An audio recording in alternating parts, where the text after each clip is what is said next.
ಉಡುಪಿ ಚಿಕ್ಕಮಗಳೂರಿನಲ್ಲಿ JDS operation ಅನ್ನು ನಡೆಸ್ತಾ ಇದೆ. ಆಪರೇಷನ್ ಮಾಡ್ತಿರೋದು ಜಯಪ್ರಕಾಶ್ ಹೆಗಡೆಗಲ್ಲ. ನ್ಯೂಸ್ 18 ಕನ್ನಡ ಬಿಗ್ ಎಕ್ಸ್ಕ್ಲೂಸಿವ್ ಅನ್ನ ನಿಮ್ಮ ಮುಂದೆ ಇಡ್ತಾ ಇದೆ.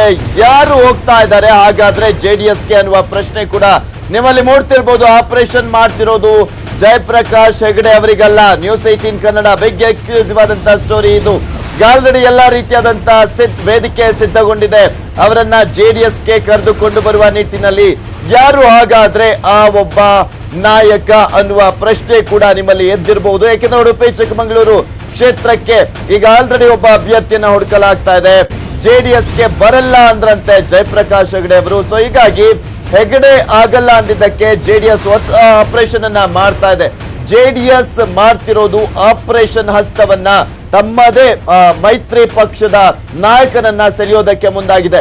ದೋಸ್ತಿ ಪಕ್ಷದ ಮುಖಂಡನಿಗೆ ಜೆಡಿಎಸ್ ಗಾಳವನ್ನ ಹಾಕ್ತಾ ಇದೆ. ಕಾಂಗ್ರೆಸ್ನ ಮಾಜಿ ಶಾಸಕನಿಗೆ ಹಾಗೆ ಜೆಡಿಎಸ್ ಆಪರೇಷನ್ ವನ್ನ ಮಾಡ್ತಾ ಇರುವಂತದ್ದು. ಮಾಜಿ ಸಚಿವರು ಕೂಡ ಇವರು. ಉಡುಪಿ ಚಿಕ್ಕಮಗಳೂರು ಕ್ಷೇತ್ರಕ್ಕೆ ಹೊಸ ಅಭ್ಯರ್ಥಿ ಫಿಕ್ಸ್ ಮಾಡಲಾಗ್ತಾ ಇದೆ.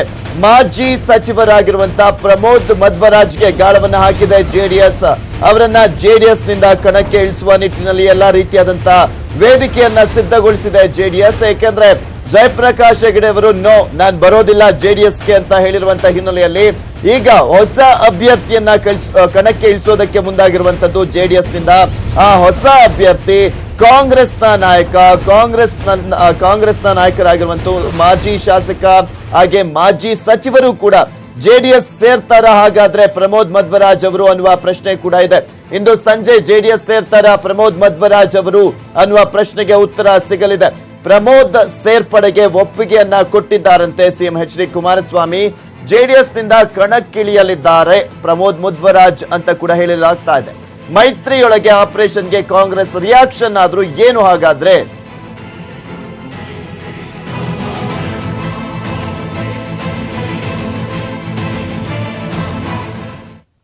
ಇನ್ನು ಪ್ರಮೋದ್ ಮಧ್ವರಾಜ್ ನ್ಯೂಸ್ 18 ಜೊತೆ ಮಾತನಾಡಿದ್ದಾರೆ. ಏನ್ ಮಾತನಾಡಿದ್ದಾರೆ ಅಂತ ನೋಡೋಣ.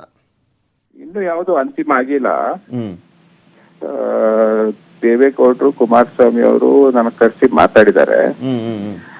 ಅಂದ್ರೆ ನಾವು ಶತಾಯಗತಾಯ ಉಡುಪಿ ಚಿಕ್ಕಮಗಳೂರು ಕಾಂಗ್ರೆಸ್ ಜೆಡಿಎಸ್ ಮೈತ್ರಿ ಅಭ್ಯರ್ಥಿ ಯಾರೇ ಆಗಲಿ ಅವರನ್ನು ಗೆಲ್ಲಿಸುವ ಬಗ್ಗೆ ಏನು ಮಾಡ್ಬೇಕು ಎಂಬುದ್ರ ಬಗ್ಗೆ ಚರ್ಚಿಸಲಾಗಿದೆ. ಅದು ನನಗೆ ಗೊತ್ತಿಲ್ಲ, ಅದು ದೊಡ್ಡವರು ತೀರ್ಮಾನ ಮಾಡಬೇಕು. ಸದ್ಯದ ಪರಿಸ್ಥಿತಿಗೆ ಉಡುಪಿ ಚಿಕ್ಕಮಗಳೂರನ್ನ ರಾಹುಲ್ ಗಾಂಧಿ ಅವರು ಮತ್ತೆ ದೇವೇಗೌಡರು ಮತ್ತೆ ನಮ್ಮ ಪಕ್ಷದ ವರಿಷ್ಠರು ಮಾತಾಡ್ಕೊಂಡು ಉಡುಪಿ ಚಿಕ್ಕಮಗಳೂರನ್ನ ಜೆಡಿಎಸ್ಗೆ ಬಿಟ್ಕೊಟ್ಟಿದ್ದಾರೆ. ಸೊ ಇನ್ನು ಅದು ವಾಪಸ್ ಕಾಂಗ್ರೆಸ್ಗೆ ಕೊಡ್ತಾರೋ ಇಲ್ವೋ ಅಂತ ನನಗೆ ಗೊತ್ತಿಲ್ಲ. ಓಕೆ, ಈಗ ಅವರು ಕಾಂಗ್ರೆಸ್ ಕೊಡದೆ ಹೋದ್ರು, ಜೆಡಿಎಸ್ ಇಂದ ಸ್ಪರ್ಧೆ ಮಾಡಿ ಪ್ರಮೋದ್ ಮಧ್ವರಾಜ್ ಅವರೇ ಅಂದ್ರೆ ನೀವೇನೇ ಮಾಡ್ತೀರಾ? ಅಲ್ಲ, ನಮ್ಮ ಪಕ್ಷದ ಅಭಿಪ್ರಾಯನೂ ಕೇಳ್ಬೇಕಲ್ಲ ನಾನು. ಯಾಕಂದ್ರೆ ಮೈತ್ರಿಯಾಗಿ ಒಟ್ಟಾಗಿ ನಾವು ಚುನಾವಣೆ ಎದುರಿಸ್ಬೇಕಲ್ಲ. ಹೌದು. ಸೊ ಎಲ್ಲಾ ರೀತಿಯಲ್ಲಿ ಸಮ್ಮಿಶ್ರ ಆಗ್ಬೇಕಲ್ಲ. ಹೌದು. ಅಲ್ಲ, ಈಗ ನೀವು ನಿನ್ನೆ ಮಾತನಾಡಿದಂತ ಸಂದರ್ಭದಲ್ಲಿ ಏನ್ ಮಾತುಕತೆ ಆಯ್ತು ಸರ್ ಅಲ್ಲಿ? ಅದೇ ಈಗ ಹೇಗೆ ನಾವು ಗೆಲ್ಲುವುದು ಉಡುಪಿ ಚಿಕ್ಕಮಗಳೂರು ಕ್ಷೇತ್ರವನ್ನು ಯಾವ ರೀತಿಯಲ್ಲಿ ಗೆಲ್ಬೇಕು. ಯಾಕಂದ್ರೆ ನಾನು ಆ ಕ್ಷೇತ್ರದಲ್ಲಿ ಉಡುಪಿ ವಿಧಾನಸಭಾ ಕ್ಷೇತ್ರದ ಮಾಜಿ ಶಾಸಕ.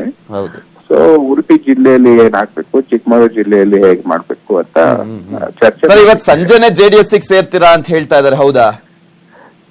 ಇಲ್ಲ ಅಂತೇನಿಲ್ಲ, ಆ ರೀತಿಯಾದಂತ ಬೆಳವಣಿಗೆ ಏನಿಲ್ಲ ಇನ್ನು. ಇಲ್ಲ ಅಲ್ಲ, ಆ ಮಾತುಕತೆ ಆದ್ರೆ ಬೇಕಿದ್ರೆ ಇವತ್ತೇ ಸೇರ್ತೀರಾ?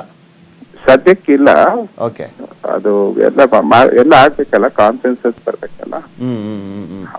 ಅಲ್ಲ, ಈಗ ಜೆಡಿಎಸ್ ಇಂದ ಸ್ಪರ್ಧೆ ಮಾಡ್ಬೇಕು ಅಂದ್ರೆ ಕಾಂಗ್ರೆಸ್ ಸದಸ್ಯತ್ವಕ್ಕೆ, ಪ್ರಾಥಮಿಕ ಸದಸ್ಯತ್ವಕ್ಕೆ ರಾಜೀನಾಮೆ ಕೊಟ್ಟು ಅವರನ್ನ ಒಪ್ಕೊಂಡು ನೀವು ಅದಕ್ಕೆ ಸೇರ್ಬೇಕಾಗತ್ತೆ. ಇಲ್ಲ, ನಾನು ನೇರವಾಗಿ ಜೆಡಿಎಸ್ ಅಭ್ಯರ್ಥಿ ಆಗ್ಲಿಕ್ಕೆ ನನ್ನ ಪಕ್ಷದ ಪರ್ಮಿಷನ್ ಇದ್ರೆ ರಾಜೀನಾಮೆ ಕೊಡೋ ಪ್ರಶ್ನೆ ಬರೋದಿಲ್ಲ ಅಲ್ಲ. ಅಲ್ಲ, ನೀವು ಒಬ್ರು ಟಿಕೆಟ್ ಆಕಾಂಕ್ಷಿ ಆಗಿದ್ರಿ ಕಾಂಗ್ರೆಸ್ ನಿಂದ. ಸೊ ಇಲ್ಲಿಂದ ಕೊಟ್ರು ಓಕೆ ಅನ್ನೋ ತರ ಆ ರೀತಿಯಾಗಿ? ಇಲ್ಲ, ಇನ್ನು ನಾವು ನಾನು ತೀರ್ಮಾನ ಅಂತಿಮ ಮಾಡಿಲ್ಲ. ಆಫರ್ ಇದೆ, ನೀವು ಗೆಲ್ಬೇಕು ಅಂತ ಆಫರ್ ಇದೆ. ಏನಾಗ್ತದೆ ನೋಡೋಣ.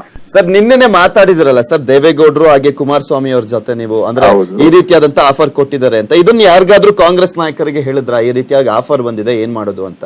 ಇಲ್ಲ, ಇನ್ನು ಮಾಡ್ಬೇಕು. ಯಾಕಂದ್ರೆ ಇವತ್ತೆಲ್ಲ ರಾಹುಲ್ ಗಾಂಧಿ ಬರ್ತಾರಲ್ಲ, ಗುಲ್ಬರ್ಗಕ್ಕೆ ಹೋಗಿದ್ದಾರೆ. ನಮ್ಮ ಪಕ್ಷದ ವರಿಷ್ಠ ಹತ್ರ, ನಮ್ಮ ಪಕ್ಷದ ಕಾರ್ಯಕರ್ತರ ಹತ್ರ ಎಲ್ಲ ಕೇಳ್ಬೇಕಾಗುತ್ತೆ. ಯಾಕಂದ್ರೆ ಇದು ಮೈತ್ರಿ ಆದ್ರಿಂದ